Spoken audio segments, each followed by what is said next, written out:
Lars, I am so excited to have this conversation where I'm really curious to see what this is going to look like. This conversation I was having with a few friends of mine the other day, where what's it going to look like? Washington doesn't have a general manager position like we're starting to see become more prevalent around the country, but Washington reached out to the 33rd team to talk about revenue share and player negotiations. One of the leaders in that is going to be former New York Jets general manager Mike Tannenbaum.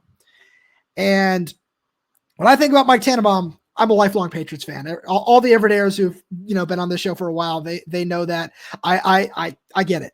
But this is really interesting because if you look at Tannenbaum's time with the New York Jets, he did a really good job investing in defense and in the trenches on offense, where the last time the Jets were in the playoffs, Mike Tannenbaum was their general manager. So you can say what you will about the history of that organization, but you can also look at it and you can say, oh, yeah, Mike Tannenbaum drafted Tomashoff Ferguson. That was a good pick. He also drafted Nick Mangold. That was a fantastic pick.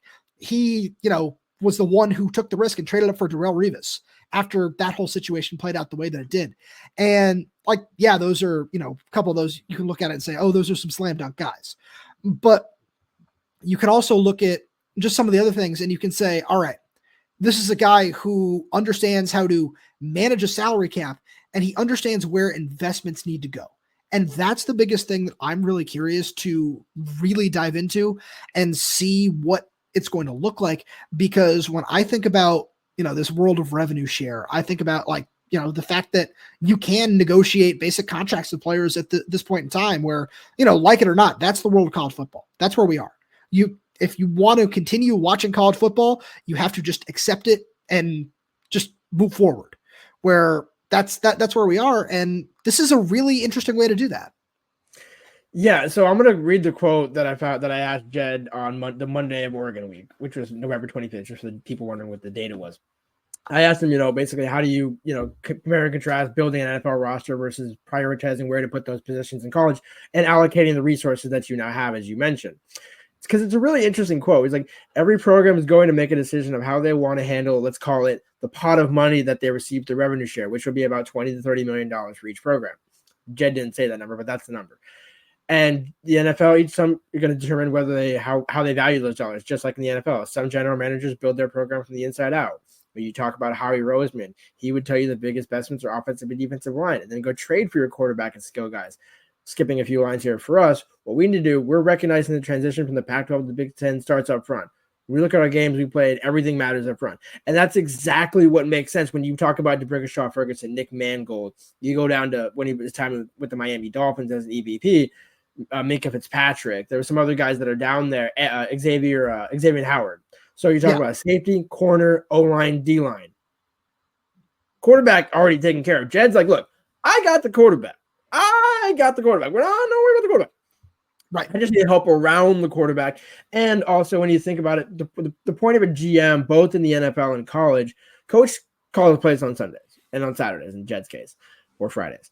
And in the NFL, it's about how do you build the roster in cohesion, for Seahawks fans with John Schneider and Pete Carroll back in the day, now Mike McDonald and John Schneider, where it's, okay, you have to work in tandem with the head coach. So the head coach still says, hey, this is what I want. The GM's response is say, here's the money that we have to allot. And that's exactly why I wanted to highlight the quote that Jedd said is, how do you use the pot of money that you're now getting? And so bringing in a former GM with double the experience, and where he started out at with the Jets? Director of pro contracts. Oh, that's that his first job with the Jets was director of pro contracts. And as much as you hate to say it, and not you hate to say it, but people hate to hear it, it's a college pro contract now. That's basically what it is. And so, God forbid, you get the right dude to do it. Yeah, absolutely. And that's one of those things where one of the interesting things where you just mentioned it so perfectly, but I really want to dive into it is, what are these different investments going to look like? Because what percentage are you going to say, all right, we need to allot this much to defensive line. We want to allot this much to offensive line, but we also, because it can't, as crazy it is, it's not going to be even. Because why are you going to make sure you invest the same amount in, Damon Williams as you would at whatever position you want to say? But outside of, quarterback being number one, most obviously, I would say, what is that investment going to look like? And this is something, again, we're recording this on Tuesday afternoon, but we're probably going to try to find a way to ask Jedd about at a signing day press conference. So again, stay tuned for some of those extra things that we're going to make sure we're pushing out your way, all right here on Locked On Huskies. Make sure you hit that subscribe button as well, as it does help us out. But shameless plug aside, those are things where, what is that mindset going to look like? Where I think about what those Jets teams looked like under Rex Ryan when they went to back-to-back AFC championship games that Mike Tannenbaum helped build in 2009 and 2010. And it was investments in those positions in the front seven where, he didn't necessarily have the best draft history with taking guys like Muhammad Wilkerson in the first round. But in the same vein, he said, this is an important position. This is something that we need to invest in. So if he can just say, hey, you got to make sure that these premium picks are going X, Y, and Z, or you're spending a premium to go X defensive line, offensive line, whatever, start there. And then like he was real smart in getting Demario Davis. Like that's another guy who really stands out to me when I look at his draft history, where I look at things like that and I say, that's where, especially in the Big Ten, and as you build to, look like an NFL team, whatever, like all that sort of stuff, what is that going to look like? How are you going to allocate this? And this is, again, Lars, as you just said, this is how you want to make sure you do that. You look at what the previous staff did, and I'm not comparing this in any way, shape, or form, but they promoted Courtney Morgan to that general manager position. And again, I'm not saying this to compare or to bag on one or the other, but I say that, and it's, hey, promoting Courtney was a really smart thing that you and I said at the time. But you look at how this is different from that, and you say, this is a guy with all that experience. And again, things didn't end well for him, but if he's not making the decisions, he's just saying, do it this way, do it that way. I think that's a great way to go about it. Absolutely. And I think like that, it's about having a second voice, an additional voice, take a little bit off of Jedd's plate to where Jedd still has full autonomy and control. It doesn't take away from the head coach. Because again, no matter what Mike Tannenbaum in this agreement is doing and the contract and how much he's going to make from Washington in his role in doing this project, it ain't going to be more than Jedd's 7.5. That ain't going to be close. No. So that's my point in saying that is it's about getting the voices in the room. And it's about, again, so Jordan Schultz, who I don't want to say broke the news, but I guess Jedd retweeted them. So I guess we'll give credit for him, coming out with the report. Sure. But with that being said, again, no shout at Jordan there. Just, some of us may already have known this was in the works. But either way, the point being that you have the NFL sell that Jedd has been doing since day one, where he said, we want to make Washington the 33rd team. 32 teams in the NFL. Yeah. Washington is number 33. So with that being said, now we come full circle, almost a year, probably 11 months and some change to the day when Jedd was introduced in January 18th, now hiring the 33rd team who might, and by the way, Mike Tannenbaum founded the 33rd team, which is basically the way his bio on just for people wondering, describes it as an NFL think tank, basically a think tank where former GMs, there's a couple, I think, who's the other one? Rick Spielman's on there. There's a few other guys that are in there. Michael Lombardi used to be associated with it on some level, who Jedd also knows and had out of practice with Bill Belichick. And so you're talking about all these NFL names, all these sort of things. That's the whole point. Like, other fan bases will be like, I'm sure Wazoo fans, Oregon, are like, oh, Jedd, the NFL. It's like, it's what he is. It's kind of the cloth he's cut from. It's like, look at his track record. It's not like Jimmy Lake when he only had a couple of, assistant DB jobs and was never an NFL DC or OC or play caller. And like, hey, I'm Mr. NFL. It's like, okay, no, this is Mr. NFL at the very least. Right. But I think this is also a little different in terms of just selling the NFL, where it's finding experience in the field.